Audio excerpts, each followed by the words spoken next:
ही ढंग से कर रहे हैं तो चाहे मैनुअल ब्रश हो या इलेक्ट्रिक, दोनों ही दांतों को अच्छी तरह साफ कर सकते हैं। तो ये तो थोड़ी उलझन वाली बात हो गई। एक तरफ स्टडीज कह रही हैं कि इलेक्ट्रिक बेहतर है, खासकर ओआर वाले। दूसरी तरफ कहा जा रहा है कि तरीका सही हो तो कोई भी चलेगा। अब आम आदमी क्या समझे? देखिए, शायद सच इन दोनों के बीच में कहीं है। हो सकता है ओआर तकनीक वाले इलेक्ट्रिक ब्रश औसतन बेहतर नतीजे देते हों, खासकर प्लैक हटाने में, क्योंकि वो शायद तकनीक की कुछ कमियों को कॉम्पेंसेट कर देते हैं। जैसे कि लोग अक्सर मैनुअल ब्रश ठीक से इस्तेमाल नहीं करते या पूरे 2 मिनट नहीं करते। इलेक्ट्रिक ब्रश में टाइमर होता है, ओआर एक्शन शायद मुश्किल जगहों पर बेहतर पहुंचता हो, तो औसत नतीजों में वो आगे निकल जाते हैं। लेकिन अगर कोई मैनुअल ब्रश सही तरीके से करे तो वो भी बहुत अच्छे नतीजे पा सकता है।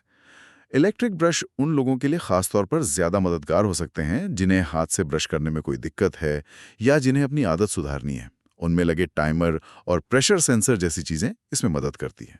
समझ गया। तो मतलब ये पर्सनल चॉइस और जरूरत पर भी निर्भर करता है। बिल्कुल। अच्छा, तो ब्रश चुनते वक्त चाहे मैनुअल हो या इलेक्ट्रिक, सबसे जरूरी क्या देखना चाहिए? ब्रिस्टल्स कैसे हों? ये बहुत जरूरी सवाल है। ज्यादातर डेंटिस्ट और एक्सपर्ट्स सॉफ्ट यानी नरम ब्रिसल्स वाले टूथब्रश की सलाह देते हैं। सॉफ्ट? मुझे लगता था मीडियम या हार्ड ज्यादा साफ करते होंगे। तो ये आम गलतफहमी है। मीडियम या हार्ड ब्रिसल्स असल में आपके मसूड़ों को नुकसान पहुंचा सकते हैं, उन्हें छील सकते हैं और दांतों की जो सबसे ऊपरी परत होती है इनेमल, उसे भी घिस सकते हैं। ओ, तो मतलब नरम ब्रिसल ही सेफ है। हाँ, रोजाना इस्तेमाल के लिए नरम ब्रिसल सबसे अच्छे माने जाते हैं। वो दांतों और मसूड़ों पर जेंटल रहते हैं और फिर भी प्लाक हटाने में कारगर होते हैं। आईसीपीए के अनुसार सॉफ्ट ब्रिसल का व्यास लगभग 0.007 इंच होता है। और क्या कोई और तरह के ब्रिसल भी होते हैं? हाँ, अल्ट्रा सॉफ्ट 0.006 इंच भी आते हैं, जो बहुत सेंसिटिव दांतों या मसूड़ों की सर्जरी के बाद इस्तेमाल के लिए होते हैं। और एक स्मार्ट कैटेगरी 0.008 इंच भी है, जो सॉफ्ट से थोड़े मजबूत होते हैं, उन लोगों के लिए जो थोड़ा ज्यादा फर्म फील चाहते हैं। पर ज्यादातर लोगों के लिए सॉफ्ट ही रिकमेंडेड है। और ब्रांड? क्या कोई भी ब्रांड चलेगा? बेहतर है कि किसी जानी मानी भरोसेमंद कंपनी का ब्रश खरीदें। देखेंगे क्या वो किसी डेंटल एसोसिएशन जैसे अमेरिकन डेंटल एसोसिएशन एडीए के दिशा निर्देशों का पालन करते हैं। इससे क्वालिटी का भरोसा रहता है। ठीक है, तो सॉफ्ट ब्रिसल और अच्छा ब्रांड, ये ध्यान रखेंगे। अब बात आती है इस्तेमाल की। मान लीजिए ब्रश चुन लिया, सही तरीका क्या है ब्रश करने का? 2 सबसे जरूरी बातें हैं, समय और तकनीक। समय मतलब कितनी देर? दिन में 2 बार और हर बार कम से कम पूरे 2 मिनट तक। ये बहुत जरूरी है। ज्यादातर लोग इससे कम समय ही ब्रश करते हैं। हाँ, शायद मैं भी कम करती हूँ। 2 मिनट तो काफी ज्यादा लगते हैं, पर जरूरी हैं ताकि आप मुंह के हर कोने तक पहुंच सकें। आप चाहें तो टाइमर लगा सकते हैं या इलेक्ट्रिक ब्रश का टाइमर इस्तेमाल कर सकते हैं। और तकनीक क्या है? जोर से रगड़ना चाहिए? नहीं, बिल्कुल नहीं। जोर से रगड़ने से मसूड़े कट सकते हैं और इनामल घिस सकता है।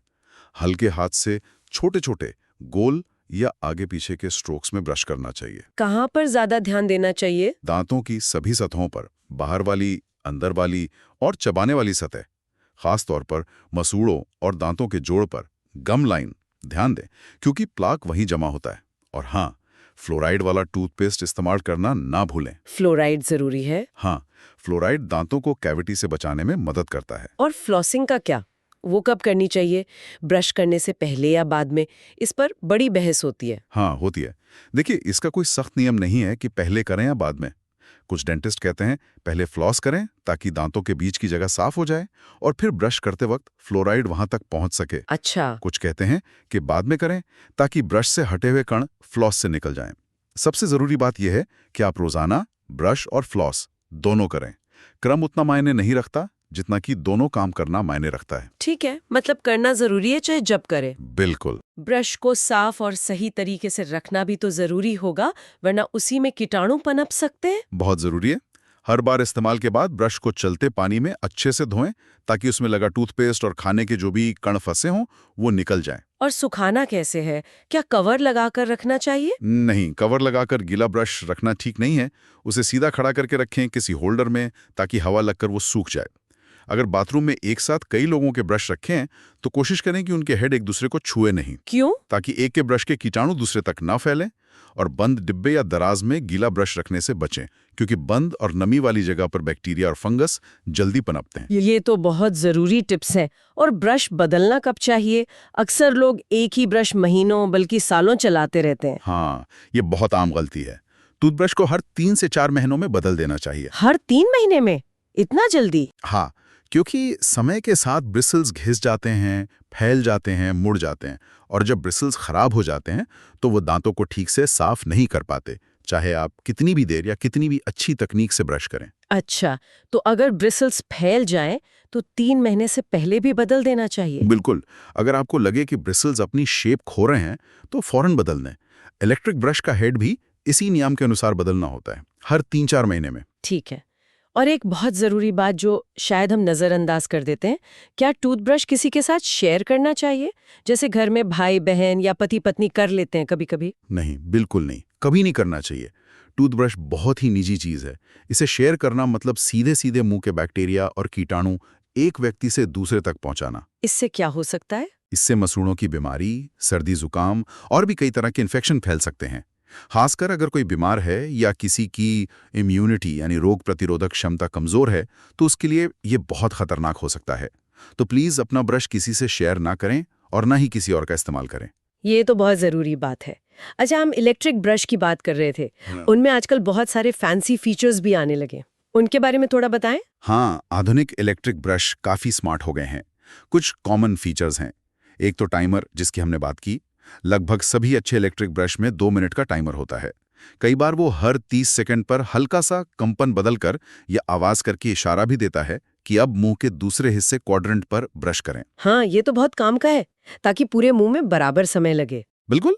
फिर होता है प्रेशर सेंसर। ये भी बहुत उपयोगी है। अगर आप ब्रश करते समय दांतों पर ज्यादा दबाव डालते हैं तो ये सेंसर एक्टिवेट हो जाता है। या तो लाइट जलने लगती है, या ब्रश का कंपन बदल जाता है, या वो कुछ देर के लिए रुक भी सकता है। इससे क्या फायदा? इससे आप सीखते हैं कि कितना प्रेशर सही है। ज्यादा दबाव डालने से मसूड़ों को नुकसान होता है, तो ये उससे बचाता है। कुछ नए ब्रश जैसे ओरल बी आईओ में तो एआई और ब्लूटूथ की मदद से ये प्रेशर को ऑप्टिमाइज करने में भी मदद करते हैं। एआई टूथब्रश में? वाओ! हाँ, और इसी से जुड़ा है ब्लूटूथ और ऐप कनेक्टिविटी। कुछ हाई एंड ब्रश ब्लूटूथ के जरिए आपके स्मार्टफोन के ऐप से कनेक्ट हो जाते हैं। वो ऐप क्या करता है? वो ऐप आपका पूरा ब्रशिंग सेशन ट्रैक करता है। कितनी देर ब्रश किया, कहाँ-कहाँ किया, प्रेशर ठीक था या नहीं, कौन सा एरिया छूट गया, ये सब बताता है। और फिर आपकी तकनीक को बेहतर बनाने के लिए सुझाव भी देता है, जैसे एक कोच की तरह। ये तो बिल्कुल पर्सनल डेंटल कोच जैसा हो गया। हाँ, कुछ वैसा ही। फिलिप्स, सोनिकेयर, डायमंड क्लीन स्मार्ट या ओरल बी जीनियस सीरीज में ये फीचर्स मिलते हैं। कुछ में छोटी सी एलसीडी स्क्रीन भी होती है ब्रश पर ही, जो टाइम या मोड दिखाती है। अल्ट्रासोनिक ब्रश में एक अल्ट्रासाउंड इंडिकेटर भी हो सकता है, क्योंकि अल्ट्रासाउंड महसूस नहीं होता, तो ये बताता है कि वो काम कर रहा है। और अलग-अलग मोड भी होते हैं शायद। हाँ, कई ब्रश में अलग-अलग क्लीनिंग मोड होते हैं, जैसे डेली क्लीन, सेंसिटिव, नरम सफाई के लिए, वाइटनिंग, दाग हटाने के लिए, गम केयर, मसूड़ों की मालिश, टंग क्लीन, जीभ की सफाई। आप अपनी जरूरत के हिसाब से मोड चुन सकते हैं। कमाल है, इतने सारे ऑप्शन और फीचर्स। लेकिन सामान्य और इलेक्ट्रिक के अलावा क्या और भी तरह के ब्रश होते हैं जो खास कामों के लिए हों? हाँ, बिल्कुल। कुछ स्पेशल ब्रश भी आते हैं खास जरूरतें पूरी करने के लिए। जैसे एक होता है इंटरडेंटल ब्रश। ये बहुत छोटा पतला सा ब्रश होता है, वायर पर ब्रिसल लगे होते हैं। ये किस काम आता है? ये दांतों के बीच की जो जगह होती है, जहां नॉर्मल ब्रश या फ्लॉस ठीक से नहीं पहुंच पाता, उसे साफ करने के काम आता है। जिनके दांतों में गैप ज्यादा हो या जिनके ब्रेसेस लगे हों, उनके लिए बहुत फायदेमंद है। स्टडीज में पाया गया है कि इसे रेगुलर ब्रशिंग के साथ इस्तेमाल करने से प्लाक और मसूड़ों की सूजन और कम होती है। ये अलग अलग साइज में आते हैं, आईएसओ स्टैंडर्ड के हिसाब से साइज 0 से 8 तक। अच्छा, और? फिर एक होता है एंड-टफ्ड ब्रश। इसका सिर बहुत छोटा और गोल होता है और उसमें ब्रिसल्स बहुत पास-पास लगे होते हैं। ये कहाँ इस्तेमाल होता है? ये उन जगहों के लिए है जहां पहुंचना बहुत मुश्किल होता है, जैसे सबसे पीछे वाली अकलदाड़ के पीछे का हिस्सा, या अगर दांत टेढ़े-मेढ़े हों, या किसी ने डेंटल इम्प्लांट लगवाया हो, या ब्रेसेस के आसपास की खास जगह।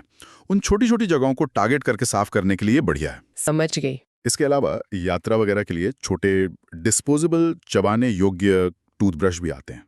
और बच्चों को ब्रश करने में मजा आए, इसके लिए म्यूजिकल टूथब्रश भी होते हैं, जो गाना बजाते हैं जब तक बच्चा ब्रश करता है। वाह, विकल्पों की तो कोई कमी नहीं है, हर जरूरत के लिए कुछ न कुछ है। लेकिन एक और पहलू है जिस पर आजकल बात होनी ही चाहिए, वो है पर्यावरण पर इनका असर। इतने सारे प्लास्टिक के ब्रश, फिर इलेक्ट्रिक ब्रश की बैटरी और इलेक्ट्रॉनिक्स, क्या ये चिंता का विषय है? हाँ, और ये एक बहुत तेजी से बढ़ती हुई चिंता है। जब हमने नायलॉन और प्लास्टिक के आविष्कार की बात की थी, जिसने टूथब्रश को सस्ता और सुलभ बनाया, उसी वक्त अनजाने में हमने एक पर्यावरणीय समस्या की नींव भी रख दी थी। कैसे? क्योंकि ज्यादातर टूथब्रश प्लास्टिक के बने होते हैं और उनके ब्रिसल नायलॉन के। ये दोनों ही पदार्थ आसानी से बायोडिग्रेड नहीं होते। एक अनुमान है कि अकेले अमेरिका में हर साल 1 अरब से ज्यादा टूथब्रश इस्तेमाल के बाद फेंक दिए जाते हैं। 1 अरब? हाँ, और ये सारा प्लास्टिक कचरा बनकर लैंडफिल में जाता है या समुद्रों में पहुंच जाता है, जहां वो सैकड़ों साल तक पड़ा रहता है। ये एक बड़ी समस्या है। तो इलेक्ट्रिक ब्रश का क्या असर है? क्या वो मैनुअल प्लास्टिक ब्रश से बेहतर है या बदतर? पर्यावरण के नजरिए से देखें तो इलेक्ट्रिक ब्रश की अपनी अलग चुनौतियां हैं। उनमें बैटरी होती है, एक छोटी मोटर होती है, सर्किट बोर्ड होता है और प्लास्टिक की केसिंग होती है। इन सबको अलग करना और रिसाइकल करना बहुत मुश्किल होता है। तो मतलब उनका कार्बन फुटप्रिंट ज्यादा होगा? हाँ, ऐसा लगता है। एक संस्था है फ्रेंड्स ऑफ द अर्थ। उनका कहना है कि डिस्पोजेबल इलेक्ट्रिक टूथब्रश पर्यावरण के लिए ठीक नहीं है। और ब्रिटिश डेंटल जर्नल में छपी एक स्टडी ने तो यहां तक पाया कि इलेक्ट्रिक टूथब्रश की जलवायु परिवर्तन क्षमता, क्लाइमेट चेंज पोटेंशियल, बांस के टूथब्रश से 11 गुना ज्यादा हो सकती है। 11 गुना? तो क्या बांस का टूथब्रश सबसे अच्छा इको फ्रेंडली विकल्प है? वो आजकल काफी दिखने लगे हैं बाजार में। दिलचस्प बात यह है कि वही ब्रिटिश स्टडी ये भी कहती है कि बांस का टूथब्रश भी शायद सबसे अच्छा या सबसे टिकाऊ हल नहीं है। वो क्यों? बांस तो प्राकृतिक है। हाँ, प्राकृतिक है, लेकिन उनका तर्क है कि बांस उगाने के लिए जो जमीन इस्तेमाल होती है, वो जमीन शायद किसी और बेहतर काम आ सकती थी। जैसे कि वहां जंगल उगाया जा सकता था जो कार्बन सोखने में ज्यादा मदद करता या जैव विविधता को सपोर्ट करता। तो सिर्फ मटेरियल का प्राकृतिक होना ही काफी नहीं है, उसका पूरा लाइफ साइकिल देखना पड़ता है। तो फिर क्या करें?